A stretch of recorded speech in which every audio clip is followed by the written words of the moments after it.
Chief justice B R ഗവായിക്കെതിരായ അതിക്രമത്തിൽ കുറ്റബോധമില്ലാതെ അഭിഭാഷകൻ രാകേഷ് കിഷോർ ചെയ്തത് തെറ്റല്ല എന്നും തന്നെ ഒരു ആത്മീയ ശക്തി നയിക്കുകയായിരുന്നു എന്നുമാണ് ഈ രാകേഷ് കിഷോർ പറയുന്നത്.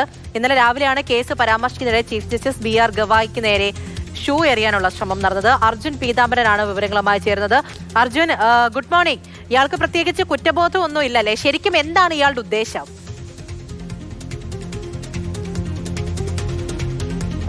എന്താണ് ഉദ്ദേശമെന്ന് കൂടുതൽ ഇയാളെന്തായാലും ഇപ്പോൾ വ്യക്തമാക്കുന്നില്ല രാകേഷ് കിഷോർ. പ്രധാനമായിട്ടും ബി ആർ ഗവായോടുള്ള വൈരാഗ്യം, വ്യക്തിവൈരാഗ്യം. അതിന് കാരണം അദ്ദേഹം പുറപ്പെടുവിച്ച ചില വിധികളും അതുപോലെ തന്നെ അദ്ദേഹം നടത്തിയിട്ടുള്ള ചില പരാമർശങ്ങളും തന്നെയാണ്. അതായത് മധ്യപ്രദേശിലെ ഒരു വിഗ്രഹ പ്രതിഷ്ഠയുമായി ബി ആർ ഗവായ് സുപ്രീം കോടതിയിൽ നടത്തിയിട്ടുള്ള ഒരു പരാമർശം, അതിൽ വിഷമമുണ്ടായി. അതിൽ വലിയ രീതിയിൽ വിഷമം തോന്നിയിട്ടാണ് ഇത്തരത്തിൽ ഈ രാകേഷ് കിഷോർ എന്ന് പറയുന്ന അഭിഭാഷകൻ ഇത്തരത്തിലൊരു അതിക്രമത്തിലേക്ക് പോയത്, അതിക്രമത്തിൽ മുതിർന്നത്. ഇന്നലെ രാവിലെ 11:30 ഈ ചീഫ് ജസ്റ്റിസിന്റെ ചേംബറിൽ അദ്ദേഹം ഈ രാകേഷ് കിഷോർ ഒരു ഷൂ എടുത്ത് ചീഫ് ജസ്റ്റിസിന്റെ നേരെ എറിഞ്ഞത്. പക്ഷേ അത് സമീപത്തെ ഒരു ടേബിളിൽ പോയി വീഴുകയാണ്. അതിനുശേഷം നടപടിയൊന്നും വേണ്ട എന്നുള്ള കാര്യം ചീഫ് ജസ്റ്റിസ് തന്നെ പോലീസിനോട് പറയുകയായിരുന്നു. പക്ഷേ ബാർ കൗൺസിൽ ഇയാളെ സസ്പെൻഡൊക്കെ ചെയ്തിട്ടുണ്ട്. താൽക്കാലിക മെമ്പർഷിപ്പ് ആയിരുന്നു ഉണ്ടായിരുന്നത്, സസ്പെൻഡ് ചെയ്തിരിക്കുകയാണ്. അത്തരത്തിലുള്ള നടപടികളിലേക്ക് എന്തായാലും കടന്നിട്ടുണ്ട്.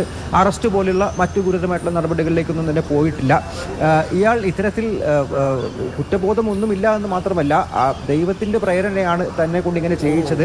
ഒരു ആത്മീയ ശക്തി തന്നോട് പല കാര്യങ്ങളും പറയുന്നു, അതിനനുസരിച്ച് ഒരു ആത്മീയ ശക്തിയാണ് തന്നെ നയിച്ചത് എന്ന തരത്തിലുള്ള വിചിത്രമായ കാര്യങ്ങളൊക്കെയാണ് പറയുന്നത്. എന്തായാലും ഇതിൽ വലിയൊരു പ്രതിഷേധം അത് അഭിഭാഷകരുടെ ഭാഗത്തു നിന്നുമുണ്ട്. ഇന്ന് പ്രകടനമൊക്കെ നടത്താനിരിക്കുകയാണ്.